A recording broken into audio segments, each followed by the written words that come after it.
Okay. Hi everyone. Welcome to the Hello. 11th episode of season 2 of my Messy Desk show. I'm super happy to have Ahmed Dickinson Cardenas here with me. Hello, Ahmed. Hello. How um, are you? I am well. I'm very happy that you're here. And I think everyone's going to be happy to hear you're playing and hear your thoughts on stuff. But just a little housekeeping. If there's something weird with the audio, please tell me, audience members, because if the balance is weird, yeah, let us know. And um, if you have questions for Ahmed, please put them in the chat, and we will get to them. Um, and yeah, do you want to give us a quick, brief introduction to you, Ahmed? Sure. Um, I'm from Cuba. Um, Currently living in London. Um, my name is Ahmed Dickinson Cardenas. I play the guitar, classical, but I am doing a lot of South American, Cuban, and contemporary music as well. I do a little bit of producing, publishing, recording. So yeah, I try to have as much fun with my instrument and some research on other ways of enhancing my life as a musician. Awesome. And you also teach too, right? Mhm. Yeah, cool. Yes. Nice. Yeah, we were talking about exams earlier. I'm already learning things. No.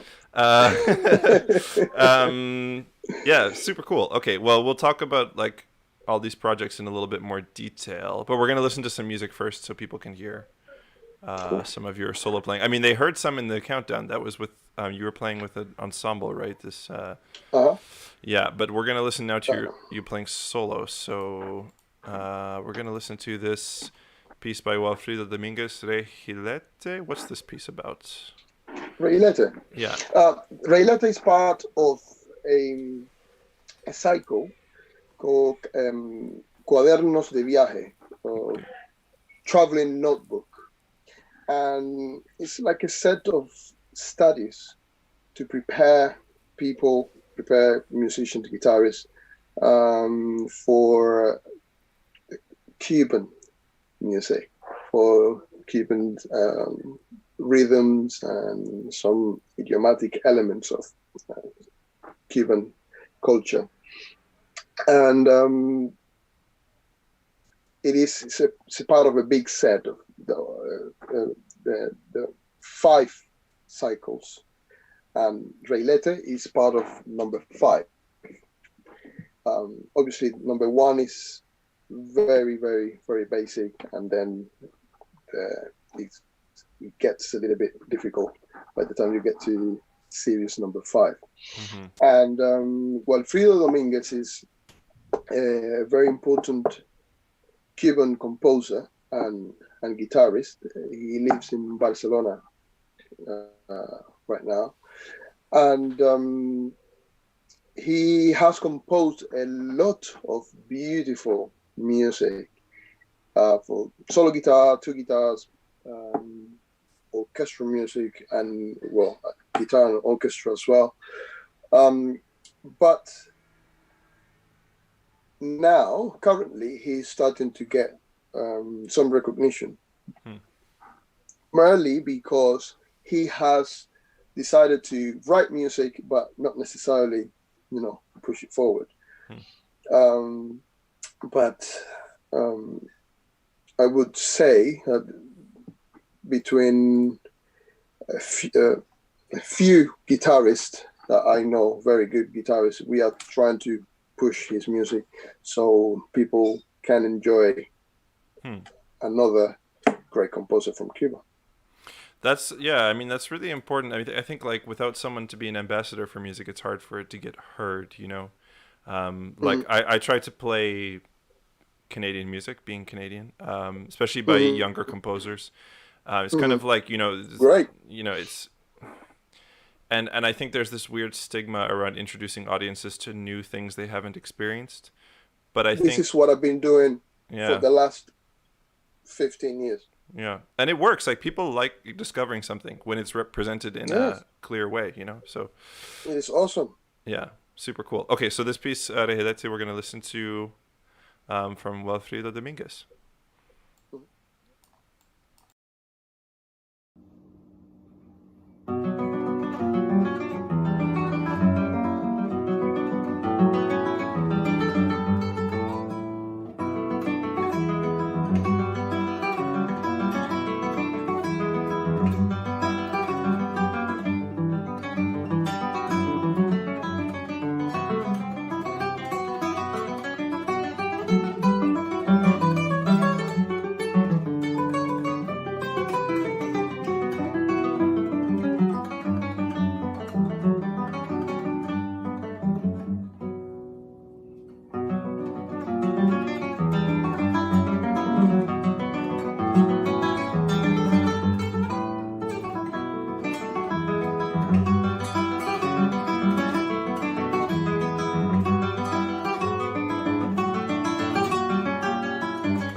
Beautiful.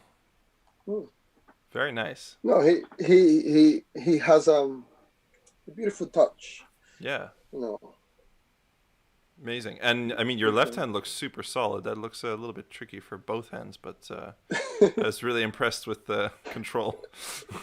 I had to concentrate. Yeah, for sure. With all that contrapuntal stuff going on, it's important. Taiwo Adegoki says, "Hi, nice to be here. Nice to have you here, Taiwo." He's going to be on the show in Ah, August, actually. hello. Yeah. And Jacob Johnson says, "Love his playing." Thanks, Jacob. Ah, thank Um, you. awesome. If you guys have questions, please put them in the chat for Ahmed. Mm.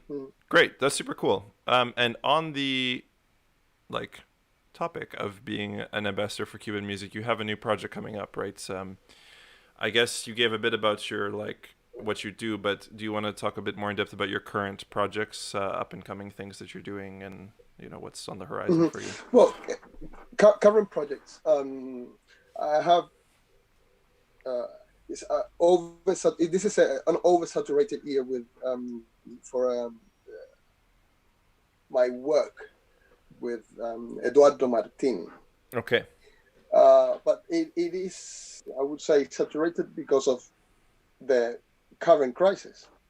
In April, last April, I was supposed to release a monographic album for flute and guitar with Fiorella Camilleri, a great flute player from Malta. And this is a monographic with the music for flute and guitar by Eduardo Martin. Okay. And so it will be going out at some point this year. And this week I just learned that in August, or at some point, around late summer, another album which I recorded last year with Ileana Matos, Gali Martin, and Eduardo Martin, which is a monographic as well, but with Eduardo Martin's music for four guitars. And it's going to be released very, very, very soon. So these are the very current things, yeah. Very current things. Cool. In terms of recordings. Yeah, Ileana is amazing. I met her because she lives in Canada, actually in the province I'm from. It's a beast. Yeah, she's one of the most powerful players I've ever heard, for sure. Yeah, I had a class with her on Cost, Napoleon Cost, and she sort of kicked my ass a bit, on power and technique. Yeah, it was good. Yeah, that's awesome. So you're playing a lot of his music. Do you feel like when you dive into a composer, like a single composer that way, where you play mostly music from this composer, what does that do to your playing? Like, it is. This is something that I have to navigate philosophically in a way. I need to give you a little bit of history. When I was studying in Cuba, I met Jose Antonio Rojas, Nico Rojas. Our families knew each other. We were related somehow, but I met him very late, I guess, in my life. Well, not my life, but late in his life. And I started transcribing his music. I used to go to his place twice a week, sometimes 3 times a week, to play for him, to immerse myself in his universe. So I started to pick up, details from his personality, why he writes, why he created the music the way he created it, his friends, his philosophy in life. And then I realized when I moved to London, I realized that such opportunity is really rare for musicians in general. And since then, I have always tried to, in a way, recreate that feeling, with other composers like, Walfrido, like Eduardo Martin. Eduardo Martin used to be my teacher in Cuba. And now we tour together every year. We do a European tour every year around spring. So now I get to know his music, but I also get to know him as a person. And I mean, just imagine what would it be to, as a musician, as a performer, to be able to hang out with Giuliani. Yeah. With Bach. Yeah, and I mean, it's with living composers, you have this option. It's amazing. Do you have this? I have a colleague and a friend, Nathan Bredesen, who wrote me a big sonata, and partway through, after he gave me the first draft, I realized that I wasn't taking advantage of the actual. He's in Canada, but I could still video chat with him and check things with him. And you there's a moment where you sort of realize, like, oh, that's actually something I can do. It's like, if I'm not sure about something in the score, I can ask the person, and not just because I have to do whatever he says, because I'm an individual too, but like you said, it's about understanding what the person is going for, what their actual vision is. And and we did a tour together where we played all new Canadian music, and his piece was featured in that. But it's the same kind of thing where it's sort of like that work never ends. You sort of keep learning from the person, and you keep developing that way. But I don't know how many people take advantage of that when they have the option, I think classical musicians, which I don't necessarily think that is a wrong element, but I think we go for the score, and we think that everything is in the score. But sometimes some composers make sure that everything is there, or they try to put everything as accurate as they could imagine. But you still learn a lot from talking to the composer. Yeah, for sure. From getting to know how he feels his own music, or how he feels life. His philosophy. This is an opportunity that is you cannot put. There's no limit to what you can gain from it.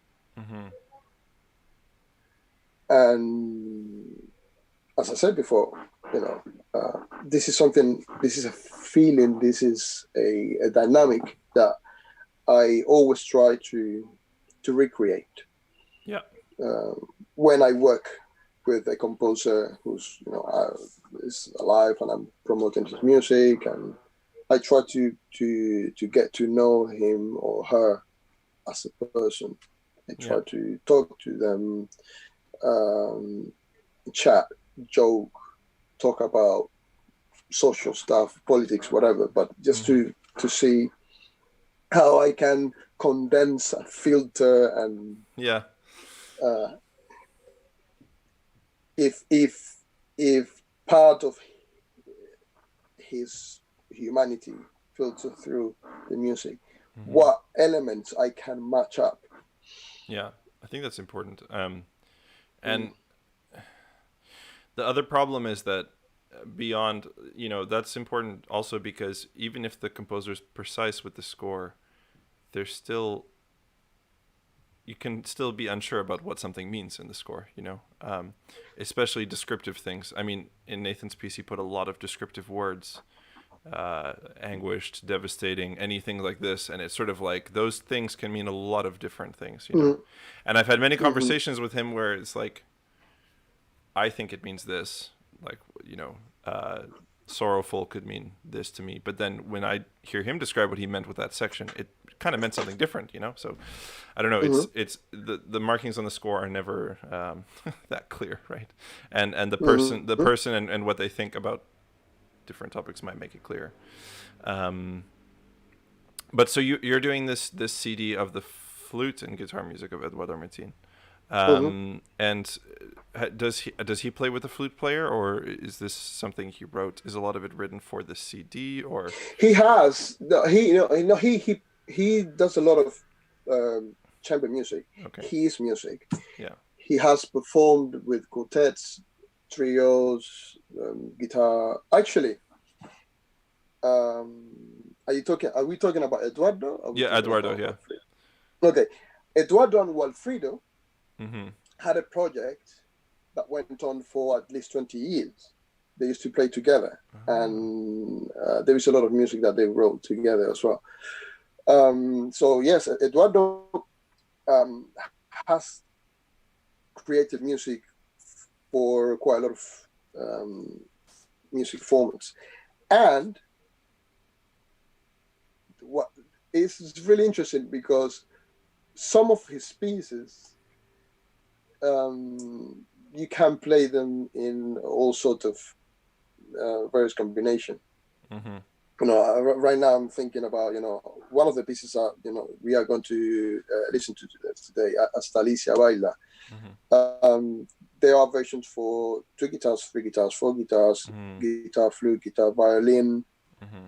uh, all sort of, and they work. Yeah, one of these They pieces that can be work. kind of universal, sort of like the Faya songs. Exactly, Yeah, yeah, exactly. yeah. That's super important to have in your back pocket too, because I don't know.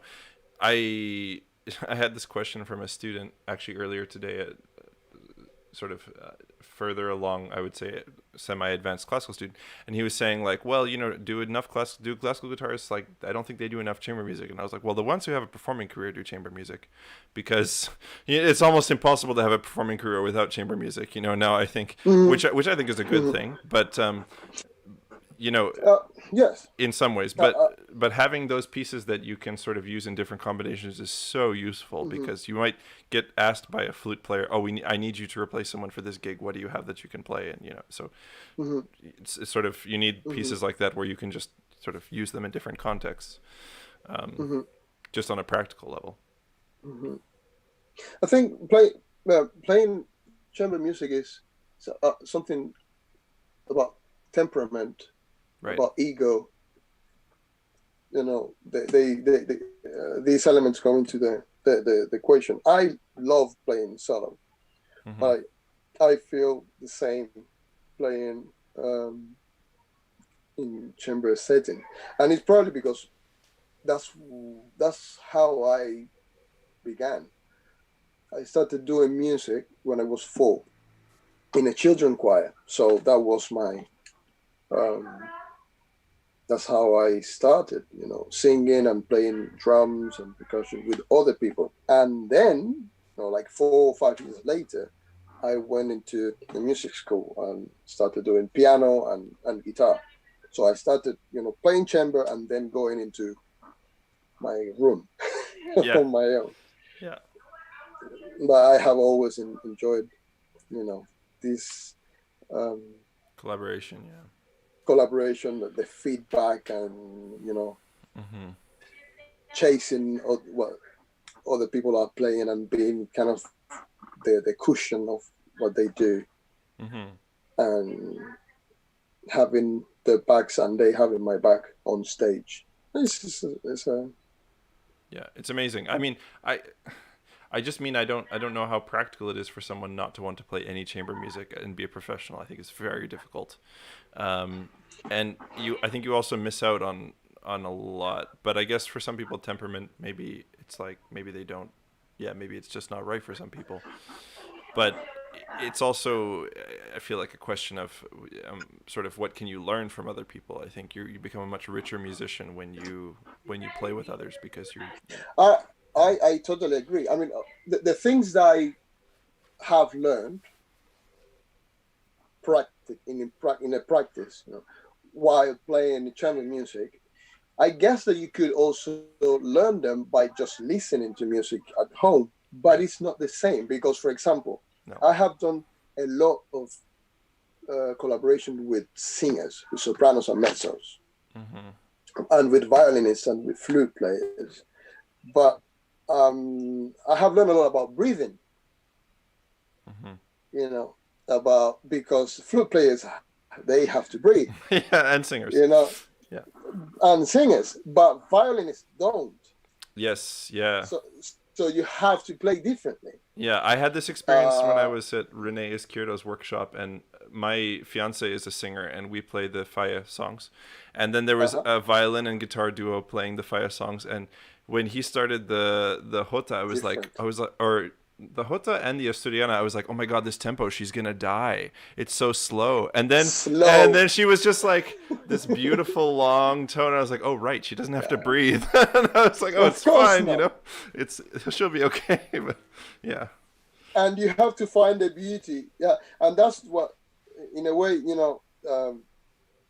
there is no one way. There is no perfect way to play. Well, the perfect, there is no right way of playing anything. Hmm. You can make beautiful music with different philosophy, Hmm. you know, and silences and calmness and Hmm. breathing. That's part of.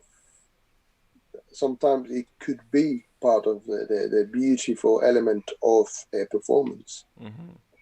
But I think playing chamber music and being forced to adjust to your partner, Mm-hmm. Exactly. based on their technical needs for their instrument and stuff, and maybe the Mm-hmm. volume, the dynamic. I think that makes you a better Mm-hmm. musician too, because you learn to be more Yeah, flexible and find new ways to make something beautiful. Right? It's not absolutely. yeah. But Absolutely. if you only play solo, you never really learn that skill. I think. I think the negative. I think the negative element of playing solo is, I will say, just for example, um, probably rhythm. Yeah. Yes. With guitarists, that's a problem. You know, yeah, Rhythm, because you can accommodate yeah, anything. yeah, You know, yeah. when you are playing with someone, depending on what the composer, who the composer is, or the the style, because in classical music we play music that is a lot most not most of the time, but a lot of the time based on rhythms which come from Well, folkloric, yeah, yeah. national. And if you want to be authentic about it, you really have to convey the spirit of those rhythms. Hmm. But you need to know when you have to do your rubato Yeah. without killing the spirit. Hmm. So in some moments, you really need to be accurate with the pace and the rhythm. And Hmm. if you're playing solo, you can take a lot of liberties. But if you're playing with someone else, Yeah. then May not work. Or they may be No, taking no. liberties that they may be taking liberties that you realize aren't good. That's another challenge uh, too, how to talk that through. But I mean, the only time in solo that doesn't is when you're working with a teacher who knows what they're talking about, obviously, or another musician who can kind of give you advice. I mean, I had this experience about what you're talking about with sort of knowing the language of the music you're playing. mhm, It had to do with I didn't play a lot of 19th century music. I didn't play a lot of classical sort of period, Giuliani, Sor, that kind of stuff. Um, mhm, growing up, and so when I started to do that with Carlo Marchione, who's obviously like an expert in that, it was like articulation and rhythm were like a totally new concept to me at that point because it's just a different language. You know, I played a lot mhm, more contemporary 20th century sort of mhm. styled music. So yeah, it's it that yeah, we have to put on a lot of different hats, I think, as classical musicians, like you're saying, with what music are you playing, and yeah, Well, we are actors yeah, in a musical sense. You know, if you want to convey a different style from, I don't know, from a different period, you need to try and recreate the spirit of that period, yeah, and they won't be the same. They won't. No, they won't be the same. mm-hmm, Uh, and when you are preparing a recital, a concert, you have to be. You need to sound like you are in different decades. You are in different periods of the history of music, mm-hmm, for sure, uh, and you have to convey the differences. You need to try. yeah. You need to do some research about. Yeah, cool. Well, I mean, it must be nice for you doing these kind of CDs focused on, very specific styles to sort of get really deep into that. But I guess in the case like you were describing, you kind of know the composers anyways, so that's already an extra door to learning those things. Mm-hmm, mm-hmm. Yeah. Yes. Well, the thing is, I I have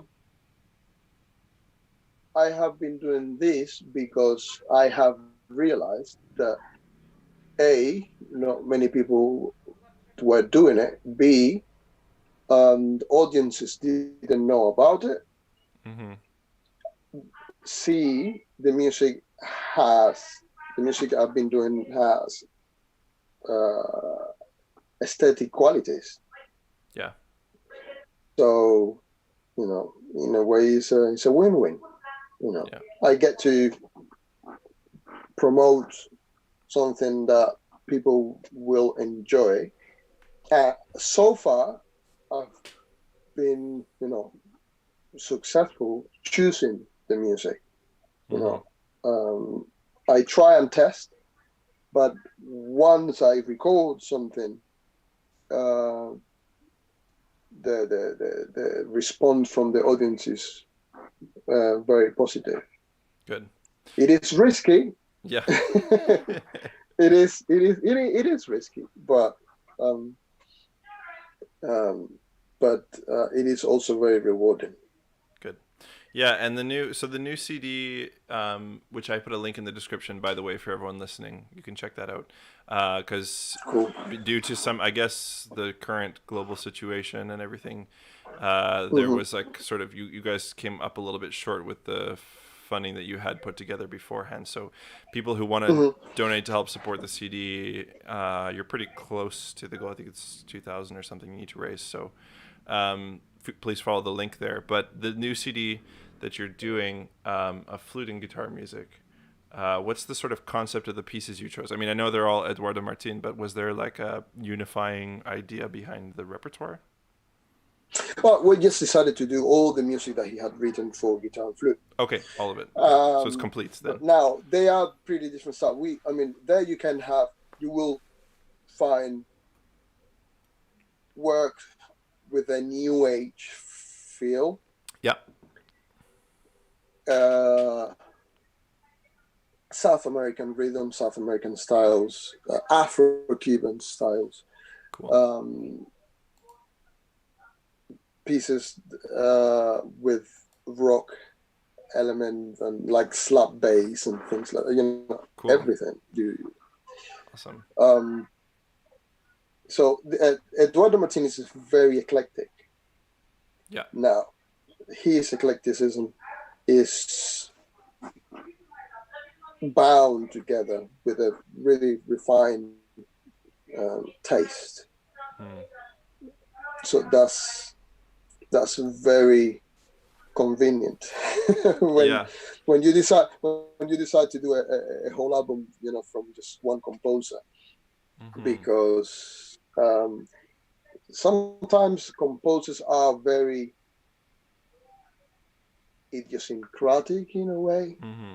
So they write, and it's not like everything sounds the same, but you could literally see uh, an element of recycling, Yes. you Yeah. know.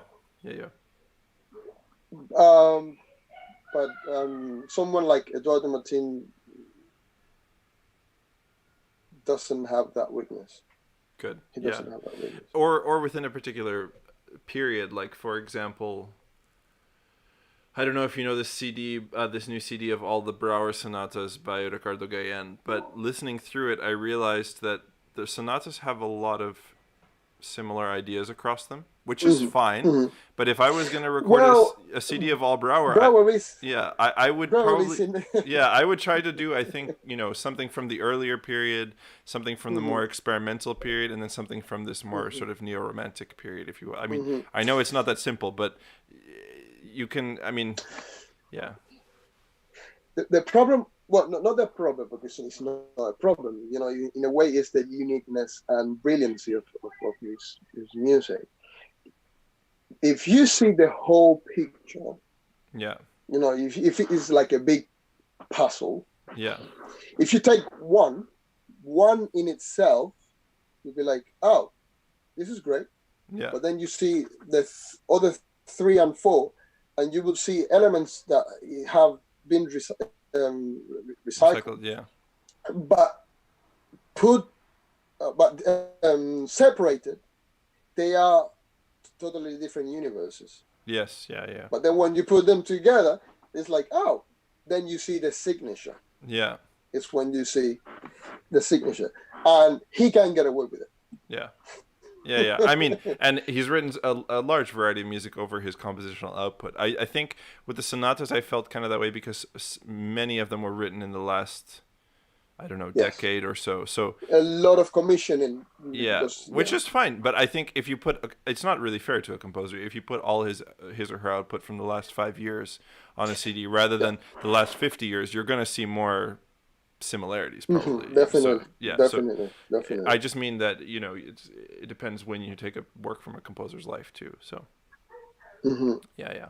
Okay, Hmm. well, we've been going from topic to topic. This is great, but I have to ask you before we listen to the next piece. I have to ask you my gotcha question of the stream, which is meant to be the unanswerable question. So this is how do you define classical guitar? How do I define classical guitar? Yeah. Interesting. Classical guitar. Okay. To be honest, uh, classical guitar is about the instrument, Okay. Not the style. not about the style. Why? Because I don't know. Look, Albeniz and Asturias. Yeah, not a guitar piece. It's not a guitar piece. Yeah. Yeah, yeah. It's a piano piece. Yeah. But so idiosyncratic to the guitar that it should have been the other way around. Yeah. You see? And also, he was trying to recreate The guitar, again yeah. the guitar from flamenco in a different way. Yeah. The Spanish element, they just include, and this is what the classical guitar always does. You take elements from whatever is going around, Mm-hmm. uh, the current tendencies and styles, Mm-hmm. through our history, Mm-hmm. and you filter it through the instrument Through the guitar. Yeah, with a specific technique. yeah. That's a really good way of putting it. I mean, I've always shied away from trying to define it with style or genre also because it's just so problematic because the like the guitar itself didn't really rise to prominence until the 19th 20th century, so we don't have some of the history the other classical instruments do. But Mm-hmm. also, once the classical guitar sort of took some of the main stages in classical world, I know it existed before, but we can kind of Mm-hmm. assume that it was a lot less known then, and it wasn't played in every conservatory. Once it got to Mm-hmm. that point, the repertoire was so diverse in terms of origin. I feel like that Mm-hmm. to tie it to just a like strictly classical tradition in the way people think about classical doesn't really make sense. Mm-hmm. Like my other problem is describing it as classical guitar to the average person you meet on the street. They're in their head, they have in their minds with the word classical, they think Mozart, Beethoven, etc. And Exactly. we have Giuliani, we have Carulli, we have all that stuff, but Mm-hmm. it's such a small part of our repertoire, and it's not even that important of a part in some ways, compared to a lot of the rest of the repertoire that actually gets played. So much of the repertoire Mm-hmm. that the average classical guitarist plays has nothing to do with that language, really, in a way, that Mm-hmm. music language, or not nothing, Mm-hmm. but very little. So I don't know. I It's mean, just think of it. Think, I don't know. Yeah, you said it. Okay, let's say Giuliani, Coste, Cost, yeah, uh, Espiral Eterna yeah, by Brower. yeah. It's completely different music. Yeah, yeah, The arrangement, of music by Piazzolla. yeah. Um, Or I mean, it's not even, uh, and this is a point I make all the time too. But it's not even weird to play like the David Russell Celtic arrangements in a concert. That's normal, for a classical guitar. Koyumbaba by Yeah, Domeniconi. yeah, It's you can't do anything. yeah, It is the instrument, really, yeah, and a specific way of playing. yeah. Because obviously there are differences between flamenco guitar and classical guitar. It's just um, Technique, instruments. Yeah, it's technique instrument, really. yeah, for sure. Jethro, actually, my student Jethro is saying, "Hey Ahmed, have you been able to meet Leo Brouwer when you were living in Havana?"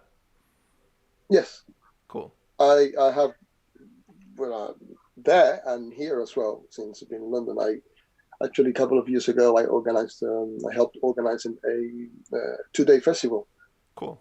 with him and the British composer Steve Goss. Oh yeah, there was an And interview online of this, right?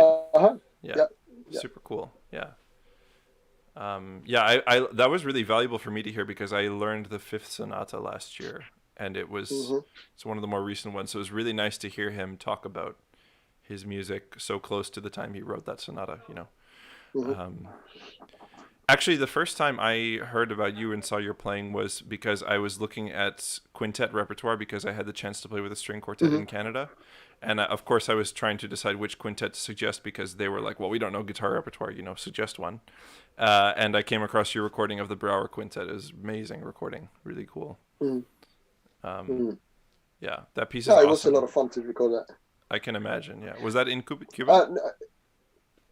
Uh, no, I recorded this in outside London, in Hertfordshire.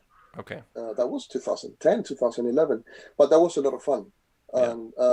And do you know that he wrote that piece in 1957? Really, the quintet? 19, yeah, Wow. yeah. Cool.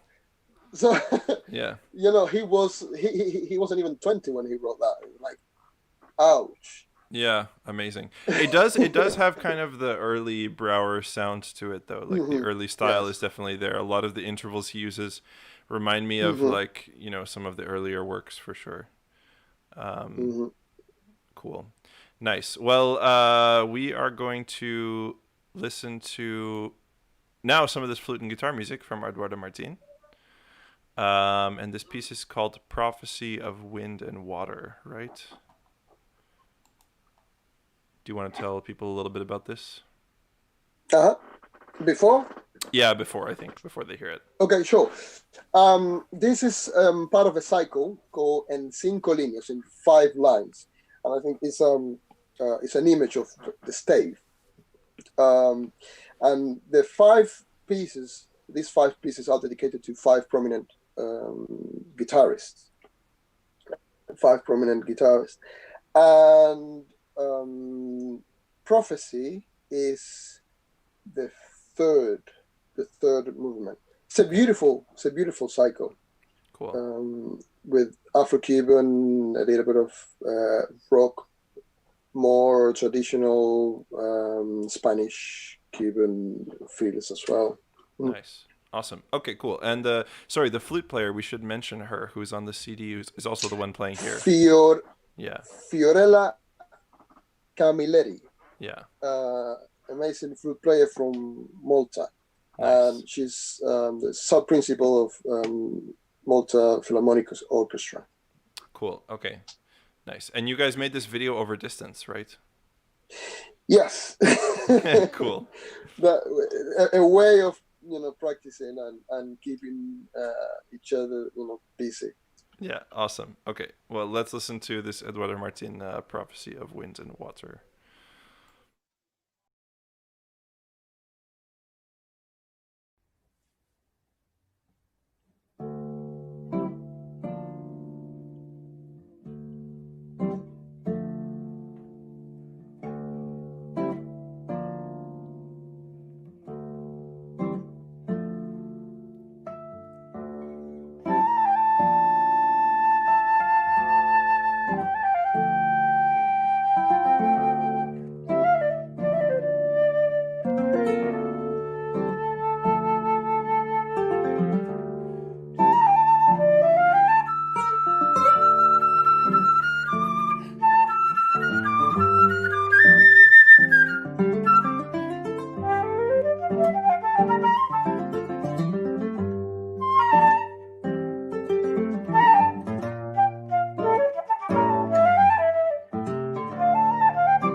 Wonderful. Thank you. Beautiful. Super cool piece, actually. Intense. Yeah, no kidding. Yeah, that's incredible. And Taiwo also says amazing. I agree. Thank you. Thank you, Taiwo. Awesome. Cool. Well, we're gonna do one of our favorite games here on the Messy Desk Show. Are you ready, Ahmed? Do you know what's coming? I don't. I think you said something about it. Listening test. We're gonna do a while ago, but Uh-huh. We're gonna do a little repertoire listening test. So I'm gonna play some classical guitar recordings, and you Okay. are gonna guess the composer, the piece, or the player. Oh, wow. Okay. Okay. So there's a total of 3 points you can get per recording, and I'll give you some hints. Don't worry. Um, and you also have one lifeline. So for one piece, you can ask the audience for help. A piece I can ask the audience For help. for help. Yeah. Okay. So don't look at the chat in general, because if people guess, I don't want them giving it away to you. But but you can ask for help for one piece, and we're gonna see how you do. I try to pick. So the thing is, I have to confess that normally on this show I have guitarists who I've already met and know a little bit more about. So I try to pick the repertoire based a little bit on what I think they might be familiar with. So I think Okay. I tried to make the test like sort of in your realm of expertise, but we'll see. We don't, our realms of expertise don't overlap so well, so we'll see how I did, but um, this will be fun. Um, so I'll play like a bit of it, and you can try and guess either the piece, the composer, or the player, and then I can Mm-hmm. I can play some more if you need me to play a different part of the piece or something. So first recording. Let me just make sure I'm sharing my audio. Yes, I am. Good. Okay, first recording.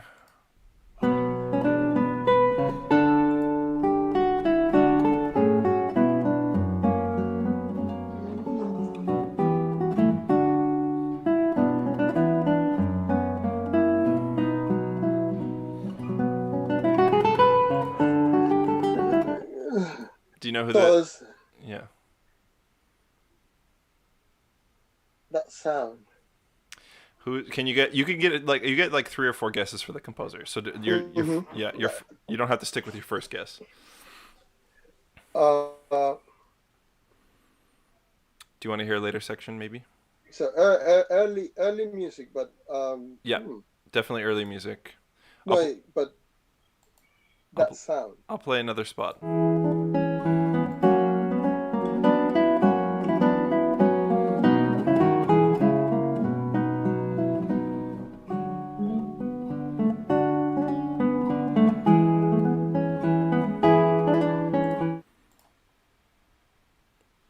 It's English music. Russell. It's not David Russell, actually. That's a good guess, but it's not David Russell. It is a British guitarist, though.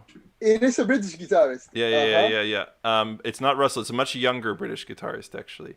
But if you don't get the guitarist, it's okay. I mean, do you know the composer, maybe? It's English music. Yes. No, definitely English music. That's Dowland, but who? Yes, it's If he's Dowland. young, yeah, that's Dowland, but who? This Because British now I guitarist was want to recently in the GFA. He did pretty well, not that long ago. Bhutan, Yeah, Michael Button. Michael Yeah. Button. Yes, Michael Button. Very good. Yeah, he kind of has a David Russell-like tone, actually. That's exactly. Yeah, It's yeah, like, oh, okay. yeah. Nice. Hmm. Taiwo also got John Dowland, as did Jethro. Everyone's on track so far. Do you know the name of the piece, or not? Is it just too many to choose from? I wouldn't remember the name straight right now. Okay, it's called "Can It She is somewhere. Can Sorry, She Excuse My Wrongs?" Is the my piece. my. Oh, Yeah, nice. Good job. Okay, John Dowland, Michael Button. Very good. Second recording. Here we go.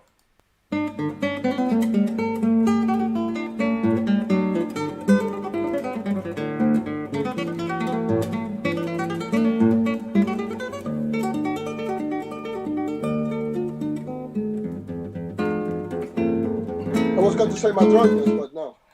No, no, no. I'll play a later section. It might help with the composer.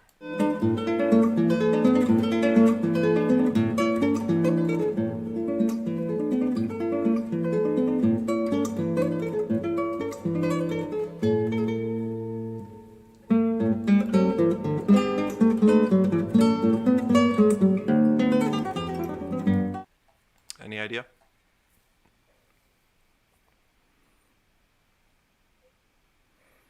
Scarlatti. Yes, Scarlatti. Scarlatti, yeah, but For the name of the piece, you don't have to name like the exact one. You can just name the type of piece also. If you know the like type of no, that's Scarlatti, but yeah. now Brower. Yes, it's Brower playing Scarlatti. Brower, that's Brower's recording. Yeah, Yeah, yeah. that's Brower. Yeah, Yes. he. Someone told me that he recorded that in France. Okay. I think it was him. Actually, it was him, because that day when I had told you that I helped organizing this 2 day thing when Mm-hmm. a couple of years ago, 3 years ago actually, 3 years ago, in April, 3 years ago, and he told me a little bit about that. He spent like a month holed up in a room in an apartment in France, Recording just himself. getting ready for that recording. No, just getting ready Oh, for. just getting ready. For, Okay. Yeah, yeah. For the recording. Mm. Nice. Yeah. Yeah, so I think he recorded like 4 Scarlatti sonatas or something, right? Or did he record more? No, I think it was all Scarlatti, but I think they were his transcription. Right. Yes. Correct. I Okay. Yeah. might be wrong, but I think because he did transcribe them. Yeah. He did transcribe a few. I know he transcribed number 1 because Rene Izquierdo did number 1 on YouTube with Brower's transcription. He has those crazy triplets he added or whatever. Anyways, very, very, very good job getting Brower playing Scarlatti. This is great. Could you name the key maybe of the sonata, or do you just want to give up on which sonata it is? Sorry? Do you want to give up on the number of the sonata, or do you want to try to guess the key or the number? Oh, the D. Yeah, D major. D major. Yes, correct. Nice. Okay, that's enough. You don't have to name the number. Okay, so 3 out of 3 on that one. Very good. You even got the key. That's amazing. Usually when I play a Scarlatti sonata, people are like, it's a Scarlatti sonata, but I have no idea which one. Okay. This first group is not so difficult, but we'll see what you think of this.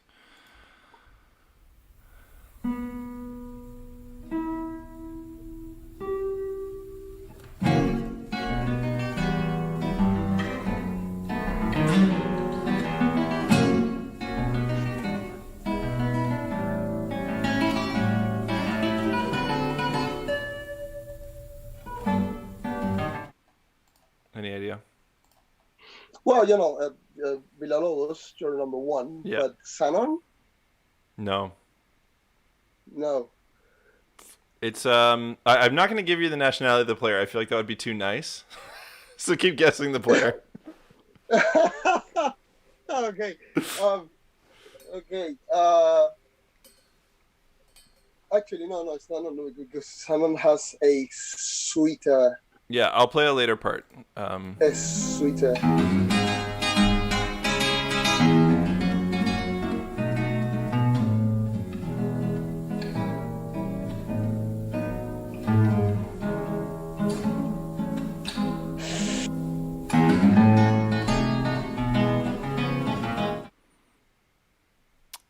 Yeah, Philip has the piece also. Philip Alilovich, very good. Say again? Oh, I was just saying that one of the audience members also got the piece. There's a delay in the chat, so they're always a few seconds behind us. I feel like this player has a pretty distinctive sound. If you can match this to Barbosa Lima, recording by Barbosa Lima, but I don't think it's Barbosa Lima. Not Barbosa Lima. It's it's a older recording. Elliot. Though. Elliot Fisk? No, not Elliot Fisk. Think closer to your current place of residence, Ahmed. My current place of residence. Yeah. Oh. Think a little closer to there. Still, there are quite a lot of interesting play. And the thing the sad thing is that I have this feeling that I have heard this. I have listened to this recording but it could Probably. be. Do. Wait, what was your first guess again? Can you just say it one more time? Sanon. No. No. But no. I just said because It's a British guitarist. It's a British guitarist. Yeah. Jethro has it in the chat. So. Say again. My student Jethro has it in the chat already. Oh, okay.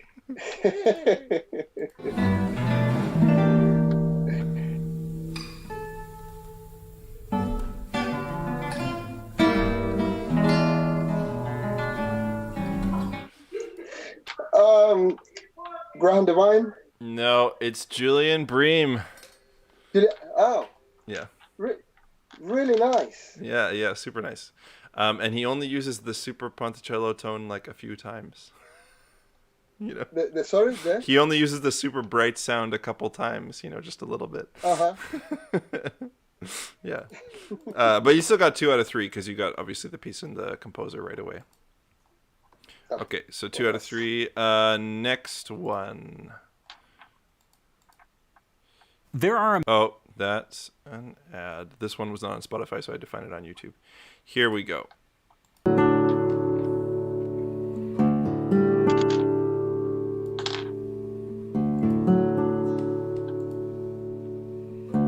That's Eduardo Martin Mirándote. Yes. The piece is Mirándote by Eduardo Martin. Okay. Eduardo Martin. I wanted to see how many seconds it would take you to get Eduardo Martin. No, I knew from the beginning, but I was like, is he really playing that? No, it's not him playing it.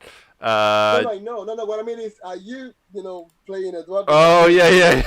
I just wanted to like, really? I was like, no, that's like, come on. I wanted to see how fast you. You'll be like, that's too easy. Yeah. Any guess on the player? Do you want to hear some more of it? Yes, definitely, because it's not Iliana. Wait, it is Iliana. It's Iliana. It's Iliana, yeah. Iliana Matos playing it, yeah.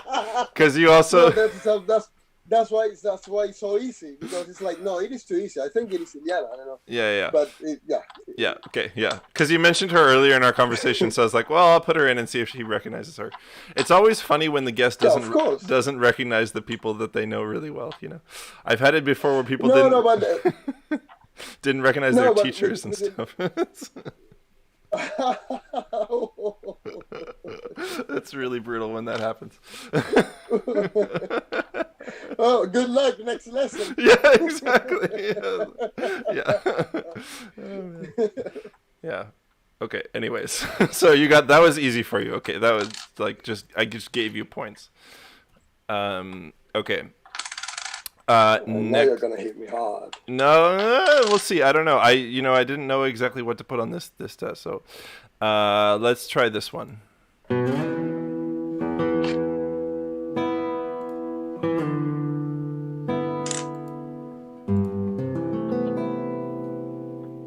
Tamayo. Yes. Wow. Tamayo. I'm Mr. Tamayo. Oh no, it's not Mr. Tamayo. Sorry, I mixed it up. Not Mr. Tamayo. Not Marco Tamayo. Not Marco Tamayo. Clerch. Joaquin Clerch. Yes. Okay. Playing. Oh no! Come on. Playing someone whose music we're going to hear more of. Exactly. Yeah. Jose Antonio Rojas. And you know the title of the piece? Sorry? You know the title of the piece? The title of the piece, yeah, of course, Guajira mi madre. Oh, okay, cool. No, nice. Okay. Too easy, right? Too easy. Gotta make this harder. Okay, where's the one I wanted to play next? Sorry, just scrolling for it.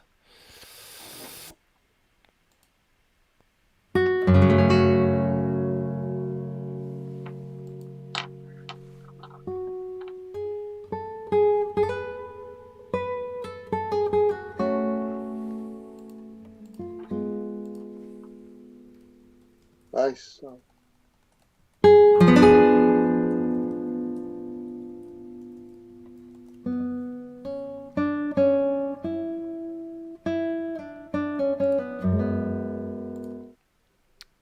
idea? I can play later section too.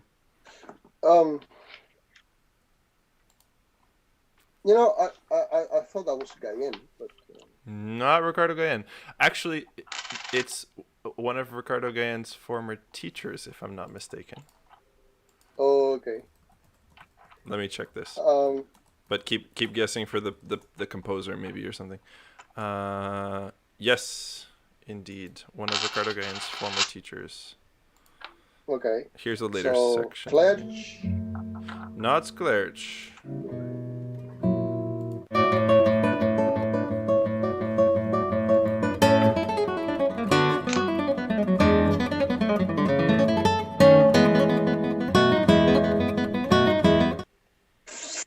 Fisk. Not Fisk. Nope. Oh. Okay. Closer to my place of residence. Closer to your place of residence. Yes. Current location of this person, not where they're from. Say again? Current location of this person, not where they're from, actually. Okay.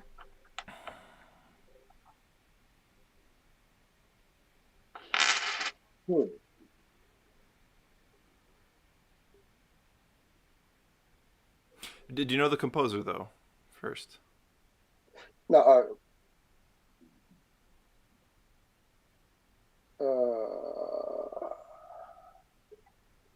no, it's not cost.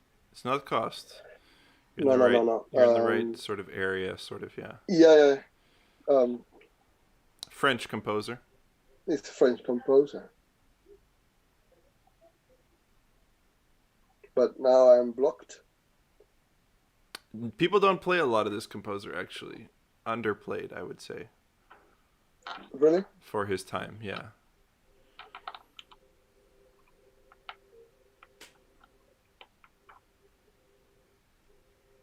I'm trying to work out who the player is. The player is an Italian player, very well-known Italian player.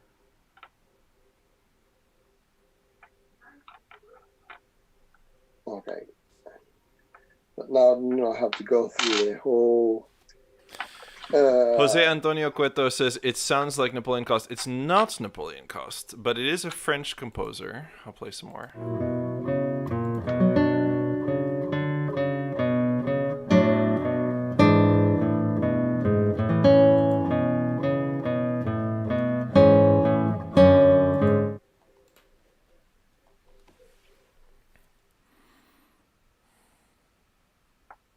Do you give up? Who is this? This is Francois de Fossa, played by... De Fossa. Yeah, de Fossa, played by Carlo Marchione. By Carlo. Okay. Yeah. You know, De Fossa, I have a friend, Francisco Ortiz. Okay. He lives between Perpignan and he lives in Perpignan actually. Okay. You know, it's just, and he plays a lot of Fossa. I went to his house. Well, I was taken to his house in Perpignan. Oh, cool. Well, he was an interesting character. He was in the army around. Yeah. Yeah, a lot of these... Napoleon Cost also... Well, he wanted to be in the army. I'm not sure if he ended up being in it or not, but... I think around that time, you... Yeah.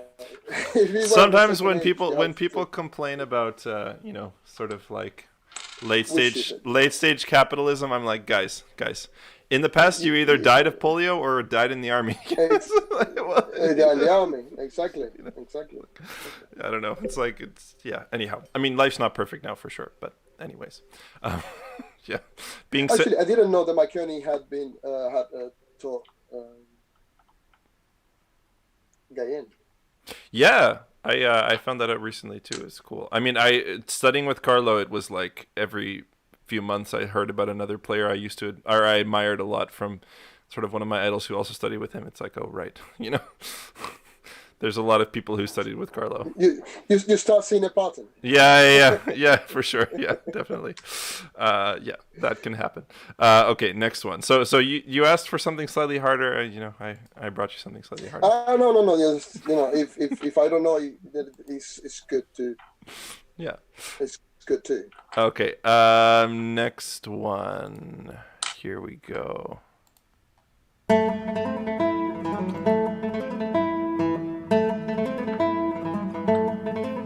Williams. Not John Williams. Okay. I'm assuming you know the piece. Sorry? Paganini 24. Yeah. Paganini 24. Okay. The guitarist. You want to hear some more, maybe? Yes, please.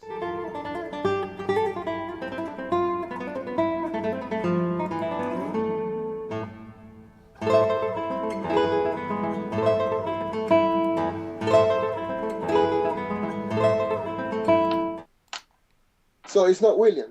Interesting. No, John Williams.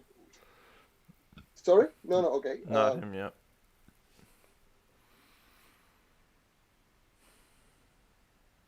I feel like if I give away the nationality of the player, it will be too easy. Mm-hmm.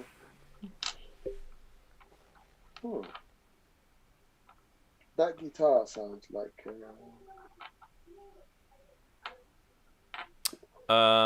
something that Tamayo would be playing. Is that your guess? Yes. It is Marco Tamayo. Very good. That guitar sounds like something Tamayo would be playing. That's good. Nice. Okay. Yeah.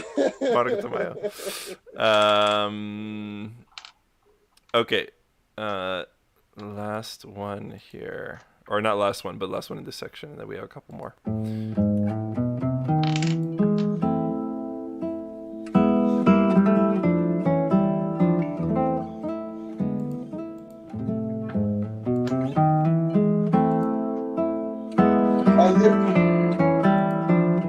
Sorry? Who's recorded that? Adios a Cuba. No, Adios a Cuba. Yep. But that's originally for piano. Yes, yeah, I found that out. Now I'm thinking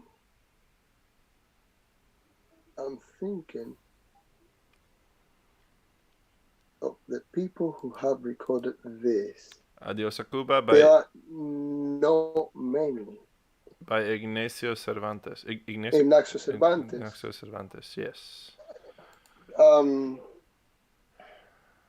Adios a Cuba. Oh, is that in René Izquierdo's? Yeah, it's René Izquierdo. Yeah, exactly. Mr. René. I wanted to see how good you were at recognizing Mr. all René. the Cuban guitarists. Mr. René. Yeah. It's René. He has a new CD actually of Cuban music that recently he released. Mm-hmm. Yeah, I haven't heard it yet, but I'm excited to hear it. Yeah, it's gonna be good. Yeah, I've made this too easy for you, Ahmed. Like everything you're just getting, it's like crazy. Okay, next one. But not necessarily. Oh, sorry. It's okay.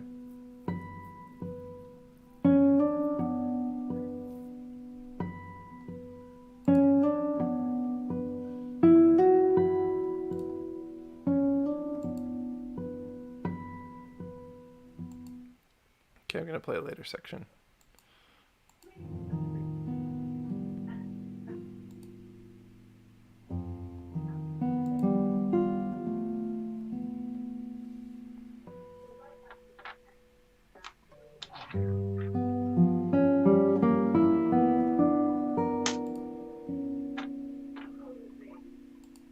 Start Guyenne? It's not Guyenne.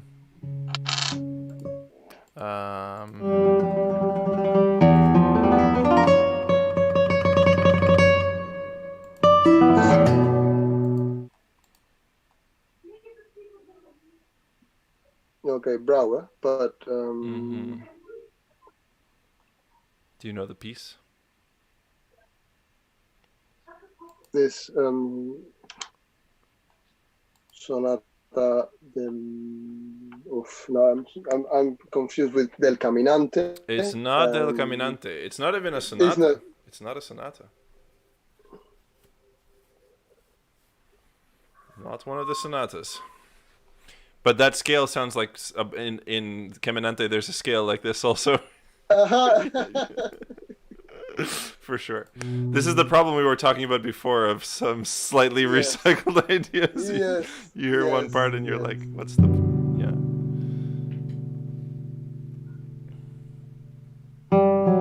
It's Ali? Yes, Ali Arango. That's Ali. But now I forgot, and I know exactly what it is, but I forgot. The title. This is Ali. Yes.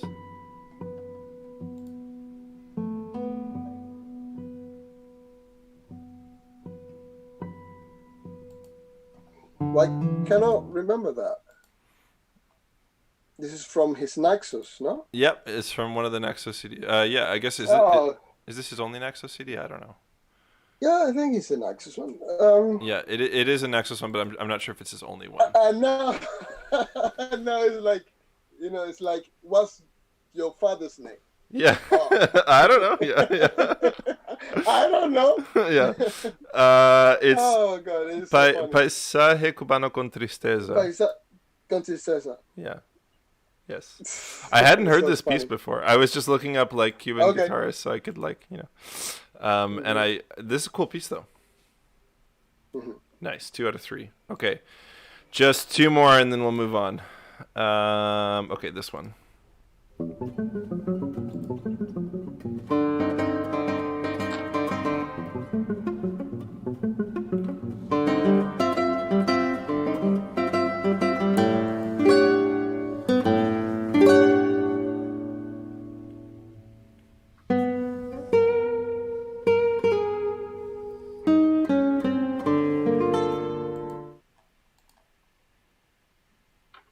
Oh. No, there's a piece. Yes, this sonata by Abdewol. But no. It's not a sonata.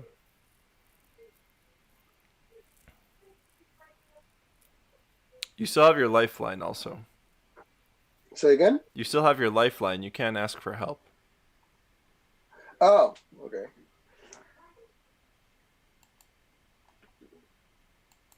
Play a later bit.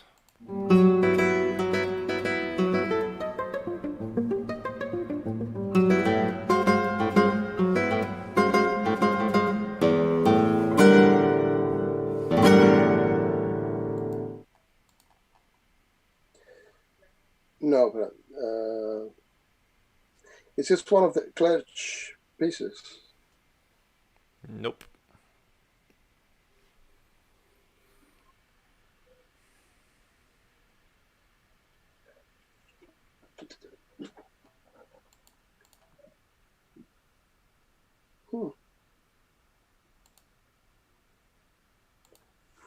Right.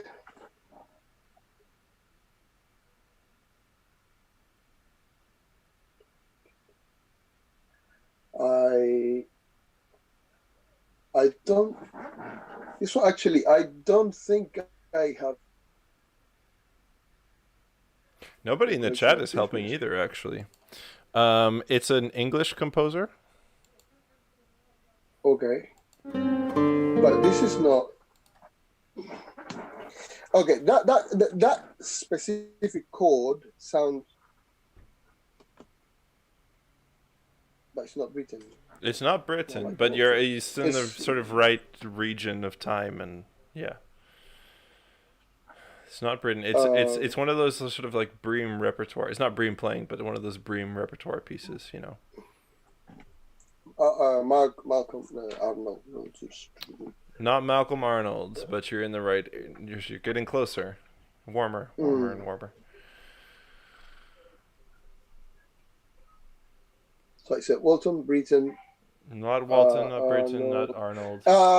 Just a second. It's in your mind, isn't it? The blue guitar. Tippett. Not Tippett. There's It's another. not. There's another one in this this group that you're missing. Barkley. It's Richard Rodney Bennett. Richard. Okay. Yeah. And the name of the piece? Is the Impromptus. Okay. Yeah. And the player. And the player? It's not Smith Brindle. It's Richard Rodney Bennett. Jose. Say again? Oh, sorry. Jose thought it was Reginald Smith Brindle, but it's Rodney Bennett.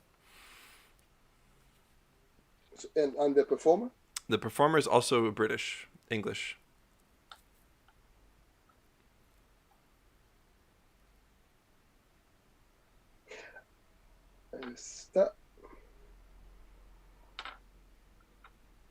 Is this Brim? Not Bream. I said it was not Bream. It's a more recent recording. Not super recent, but yeah. Not super recent. Well, I'm not sure about the recording, but this player is not like a really, really young player is what I mean. Okay. This player also recorded a lot of Brouwer. Like a lot of Brouwer. Well, William. But no, not Williams. It's not Williams. British, so. A lot of Brouwer. Okay. Yeah. Graham has recorded a lot of Brouwer. Yes, it's Graham Devine. Graham Devine. Yes. Yeah. Nice. Okay. Last one. Saved. I don't know about the best, but saved a good one for last. Oh, okay.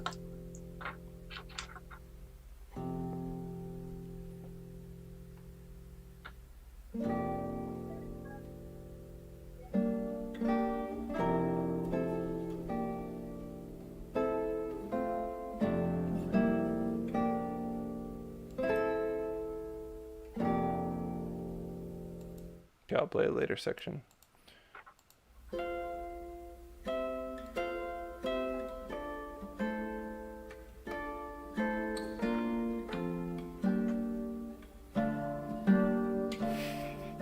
You look frustrated. Yeah, because it's like...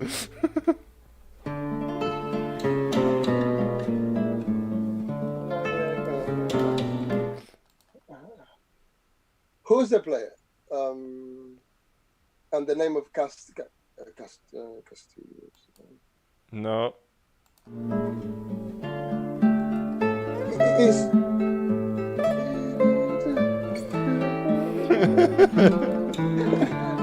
The melody's right there, yeah. Oh God! Now it's really crazy because I'm like between Granados and no, this is like Albanese. It's Albanese, yeah, it's Albanese. Albanese, but the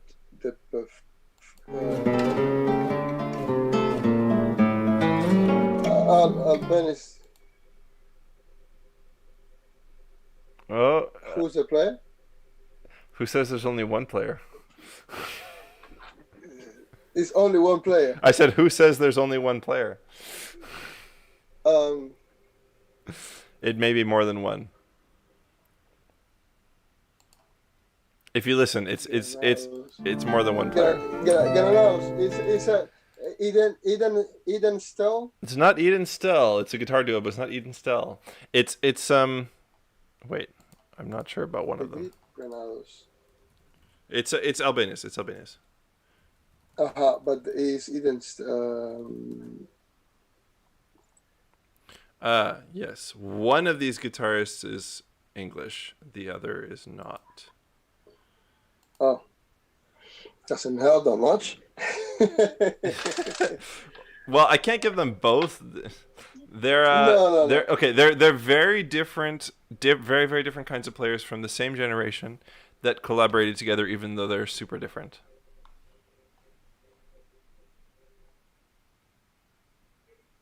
One was a very famous British guitarist. well, Bremen William. Yes, Bremen Williams. Yeah. That's Nice. it. This is kind of too much of a hint. Okay. Well, I think in the end you basically got 3 out of 3 on everything. The only ones that you didn't do super well on was the somehow Julian Bream playing Villebush was too hard, and then the Brower piece, the name. But otherwise, you knocked it out of the park entirely. Very Mm. nice. Most guests struggle a lot more than this, so Hmm. you're doing great.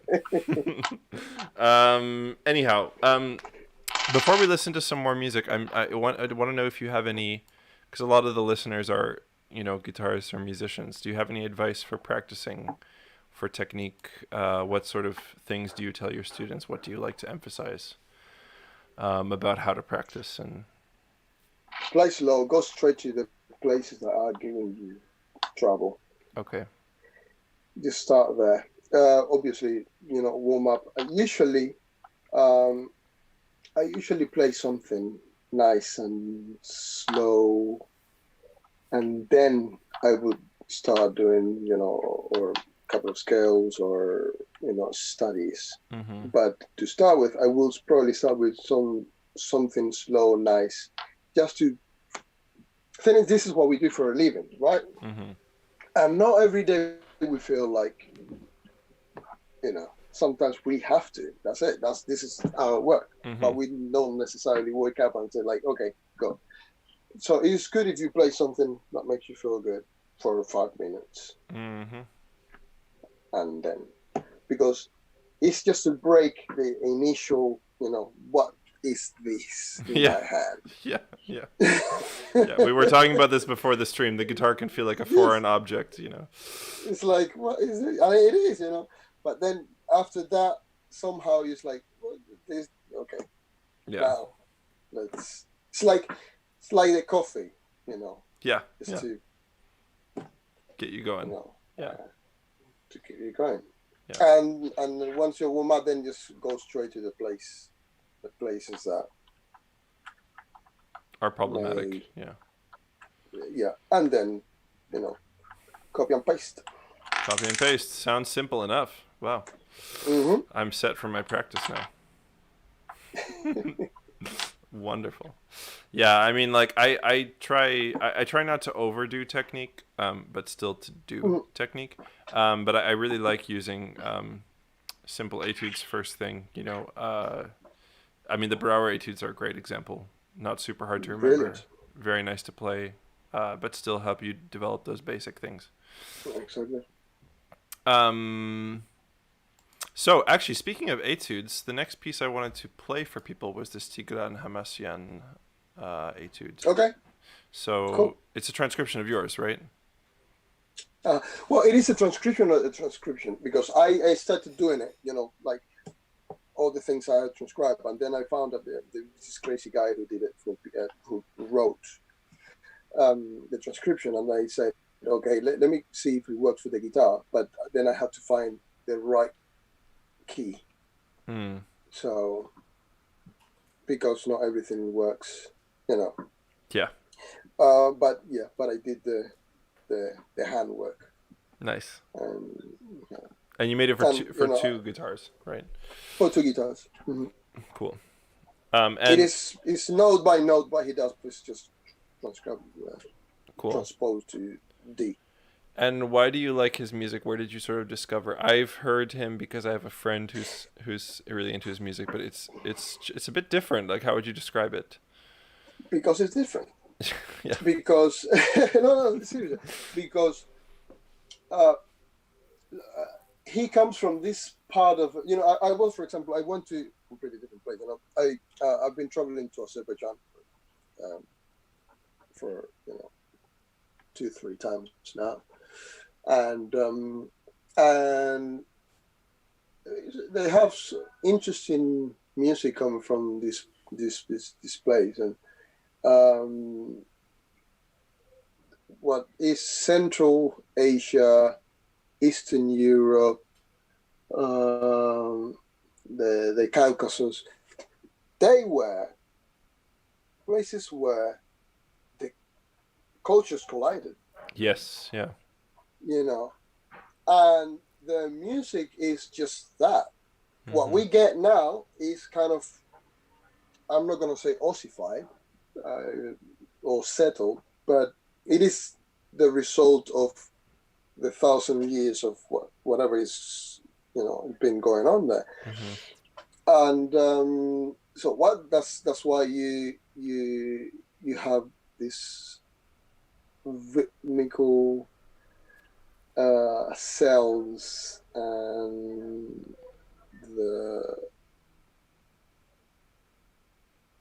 the melodies, so interesting melodies. And I really like what when I hear something, when I listen to something and it ticks or it clicks, it makes me feel something. I always think, where is the equivalent, the guitaristic equivalent Hmm. of this music? Where can I find it? Yeah. And unfortunately, uh, although there might be composers around the world who are doing this, it is very difficult to have access, Yes. Yeah. to them, because who knows where they live, who know what they do, Hmm. what the level, the the level of promotion or profile. Maybe low. Yeah.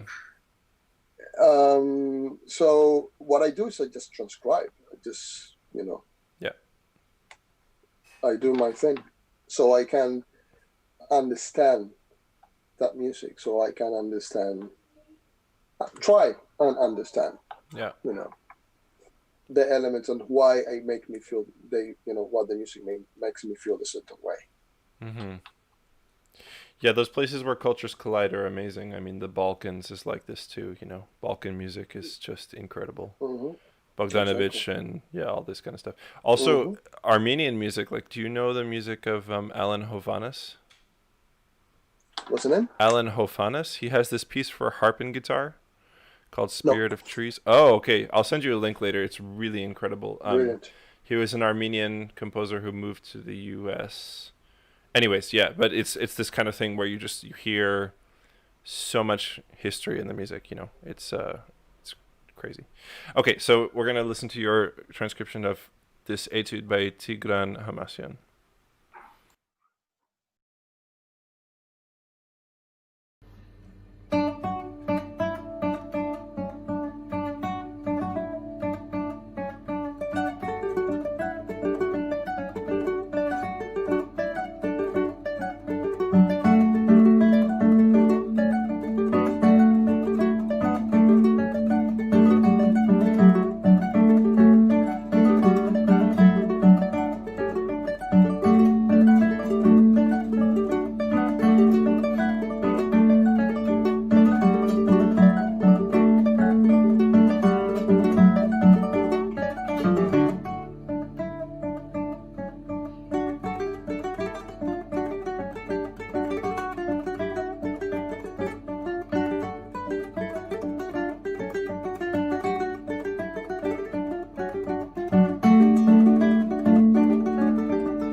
Awesome.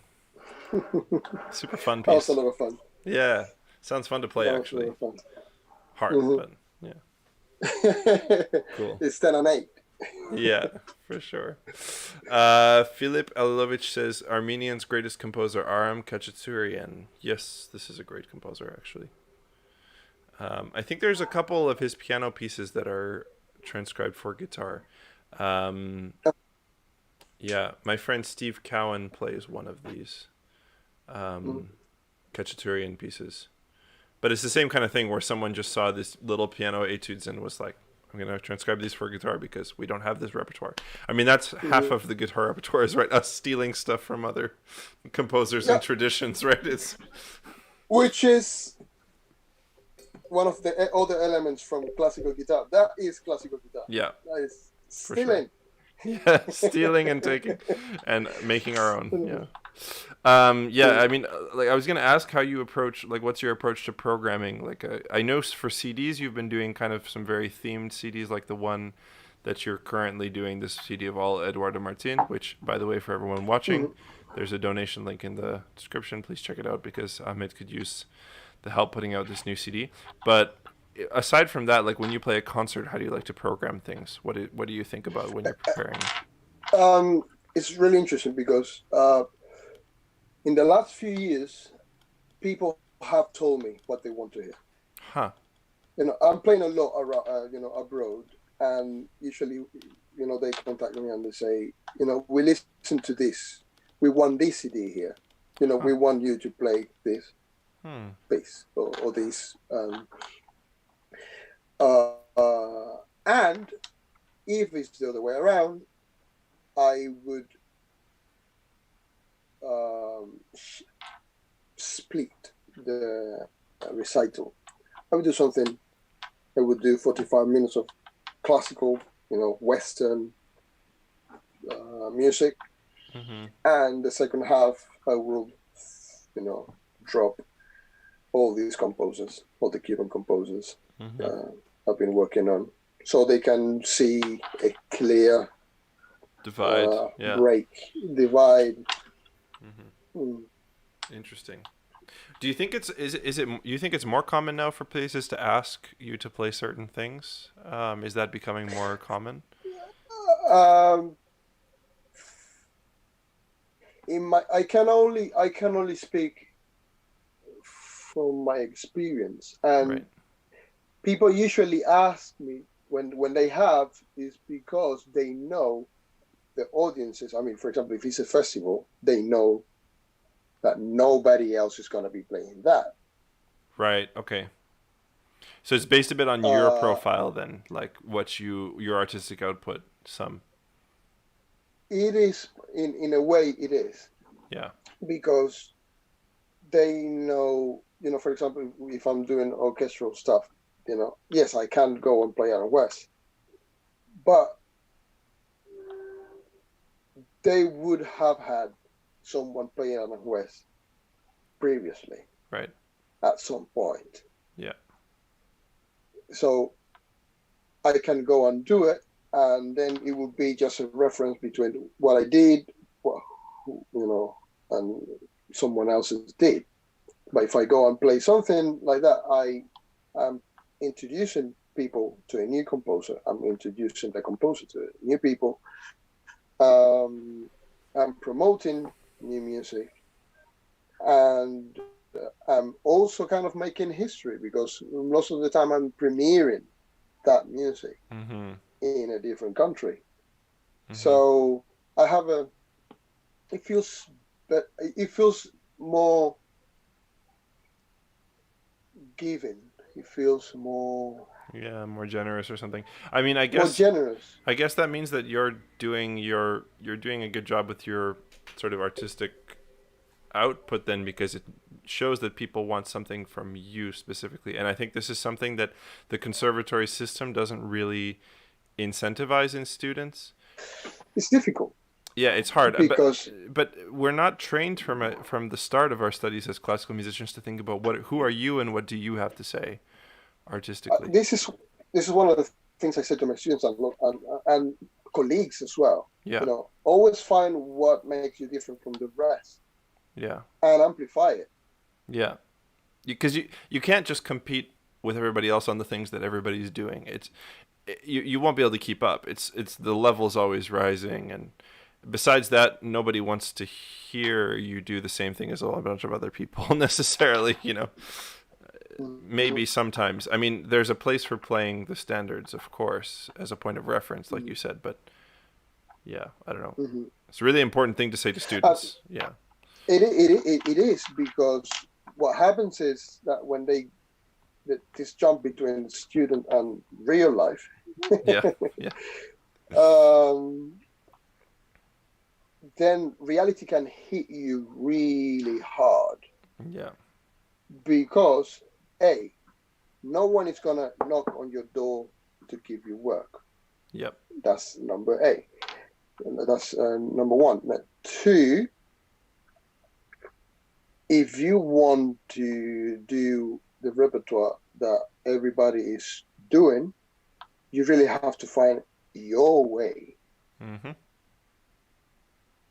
And I'm not saying faster, slower. You need to find a way in which that makes people connect. Mm-hmm. Just find what makes find your version. Or the program, or you know, the setting or whatever. But it's You have to find what is the product that you will. And when I say product, it starts to feel a little bit, selling something. Yeah, but it's what you're trying to do. Yeah, but yeah, it is. You have to find. You need to refine this idea between of what you offer and how people perceive what you do.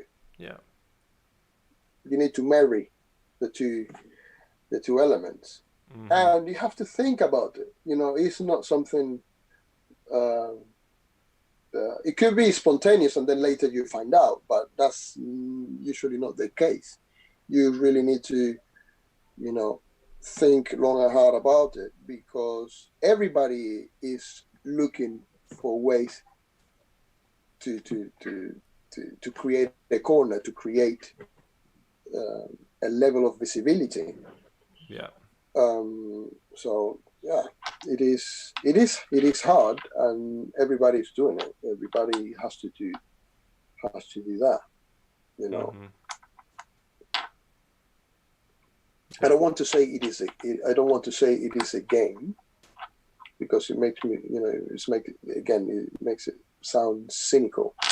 Mm-hmm. But if you are going to say if you are going to refer to it in a spiritual way, you have to know yourself. But when you play, people listen to you. Yeah, not to compare you. Not to. Yeah. For sure. Because as we have agreed, one piece can be played in many ways, but it needs to be genuine. Mm-hmm. People will have to enjoy it, and actually,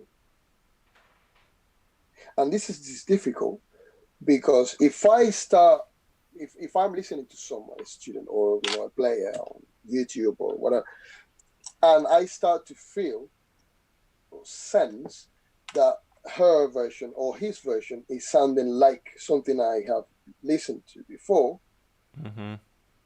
I switch off. Yeah. Because I have already. Yeah, it's not something new to experience. Yeah.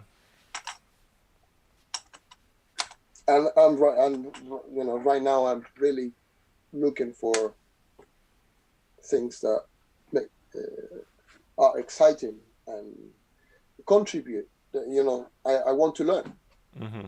and I can learn from things I have listened to before, but only if I see it in a different way, if in a different light. But it needs to be genuinely in a different light. Mm-hmm.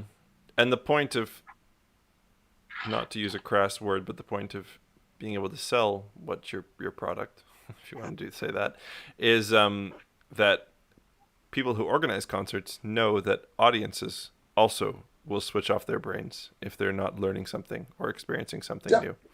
And exactly. for their audiences, they want to bring someone who will show them something new and interesting. Yeah. Hmm. Yeah. Because they are in competitions as well. They have things to they well, sometimes it's not competition that the right word, but they are pressures. Yeah. They have to either sell seats, Yeah. or they have to fill the place, or Yeah. because Sure. it's a hard thing to organize festivals and concerts and make it profitable and successful. Yeah. Just to make sure that people get there. Yeah. It's difficult. For sure. Okay, we're going to actually talk soon about the future of classical guitar, but first I want to ask you some quick would you rather questions just to find out a little bit more about what you prefer in performing. Okay. So, would you rather have shaky hands or really bad kind of shitty nails when you perform?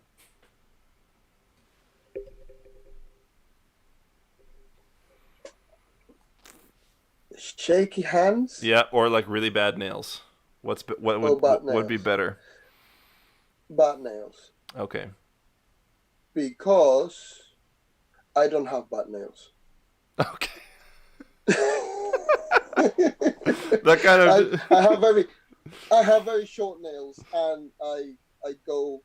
It's a mix of tip of the finger nail kind of Okay. sound. Yeah, I don't use anything on my nails. Okay. So sometimes you're playing without nails anyways, basically.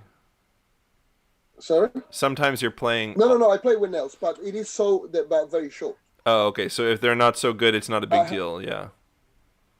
Exactly. I have very, very, very strong nails. Okay. I don't take anything. I have never put. Actually, only once I have put something like a fake one, and it's because I had an accident. I stupidly went out bowling. Smart. Exactly. Not my brightest moment. And in one of the just went. Yeah. It just went in blood and the whole thing. Yeah. Just once. Yeah. Apart from that, I have always had solid nails, and very short.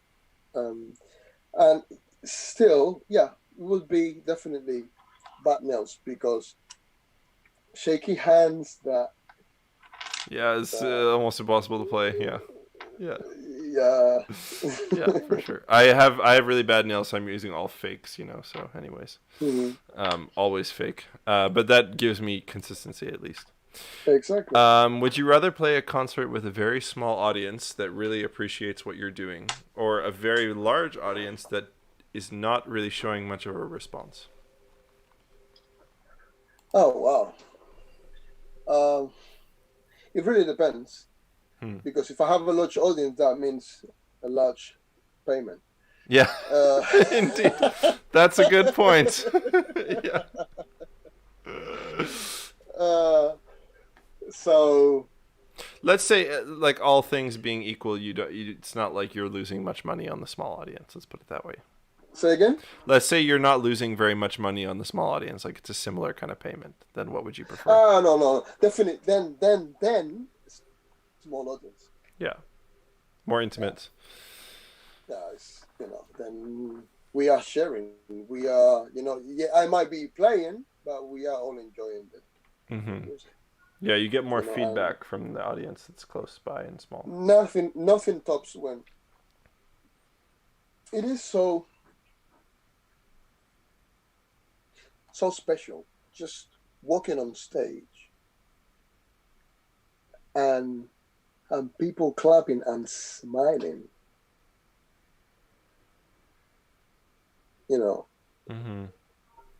When you go out and you are in a place, in a country, or in a music hall in which people are clapping, they always clap, obviously.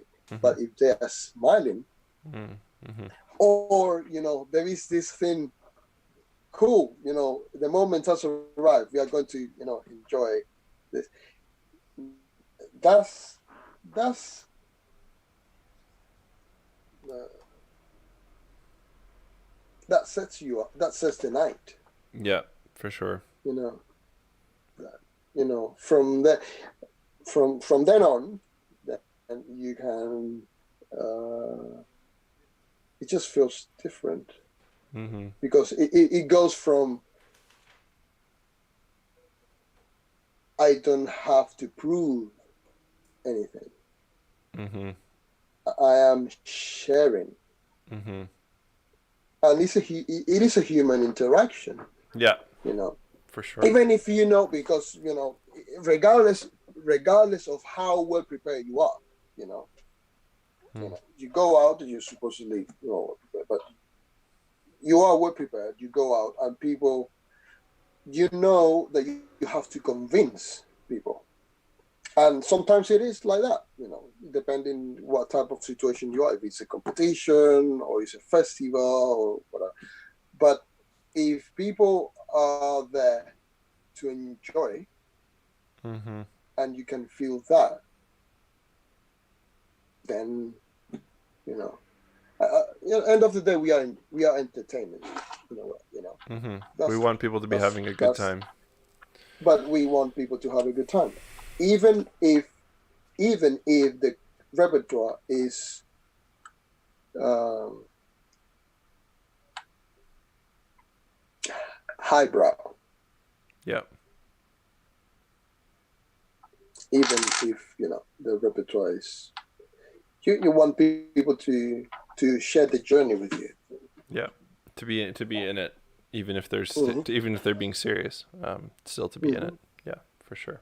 Mm-hmm. Nice. Well, let's listen to one more Eduardo Martin piece with flute and guitar. So this is Hasta Alicia Baila, right? Mm-hmm. What is this? What's the story of this piece? Okay, this is a Afro-Cuban rhythm called guaguancó. It's a musical genre. Mm-hmm. Uh, I would say divided in three. Yeah, in three. They all share the same rhythmic pattern, which is pam pam pam pam pam pam pam pam pam pam. But you have Colombia, which is very acrobatic and fast. You have Guaguancó, which is the one in the middle. Men and women dance to it, and it's very flirty.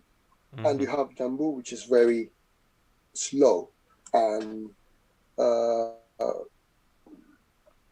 more likely to be danced by adults, by mature people because it's slow.